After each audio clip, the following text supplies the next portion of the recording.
Sorry it's been so long since my last video. It's been rough with school and everything else going on. But I want to take a little bit of time to talk about the last week's Alabama Ole Miss game. First of all, I want to say that Ole Miss played a great game, and coming from a Tide fan, I mean, they capitalized on everything that we should have. But I have to say that turnovers definitely are what cost us ultimately the game, since we had two different rallies to come back within six. But, I mean, you win some, you lose some. That's how football works. What I want to talk about, though, mainly are some of the key plays from the games that might actually come back to haunt the Tide. First of all, I want to say that Quincy Adebarjo's actual catch off of the bouncing off of the other players was absolutely phenomenal. I mean, this dude did everything right. There is no other way you could put it. He was perfect on the keeping his eyes on the ball, played off of everything he needed to. Our secondary has struggled for the last 2 years, and I'm not quite sure if it's going to get any better anytime soon.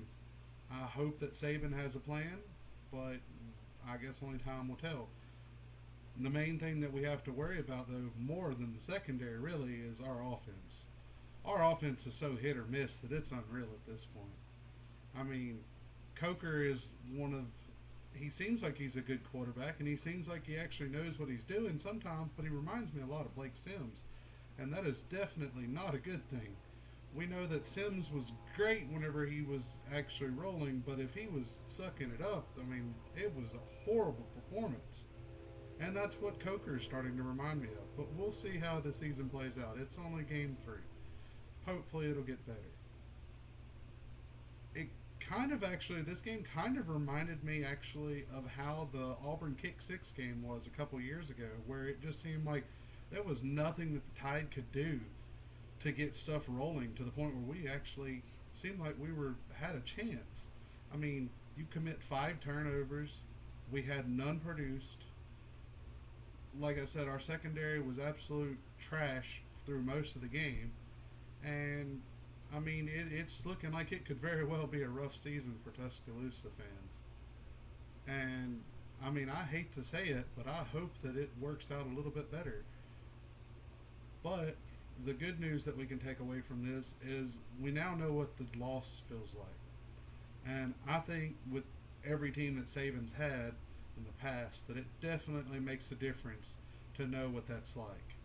And I feel like when knowing what that feels like, the actual team will see the adversity and hopefully capitalize on that. But like I said, we'll see later on in the year.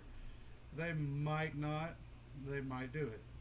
It's all really subjective at this point. One thing, though, that I do want to add is people keep saying that the SEC is overrated. And to a degree, we're starting to slowly see that we're not the power conference that we once were. But you got to keep in mind that regardless of how you look at it, we're still one of the best recruiting conferences out there. I mean, like it or not, even with the BCS, we actually still are one of the few conferences that year in, year out for the last 15 years had produced some bit of championship quality team. I don't care how you look at it.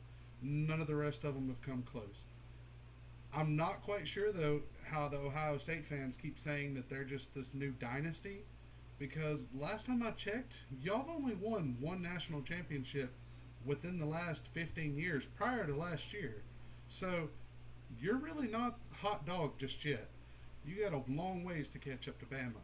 And that's coming not just from a Tide fan, but from a sports fan. So let's not count our chickens before they hatch. Anyway, peace out till next time. Y'all have a good one.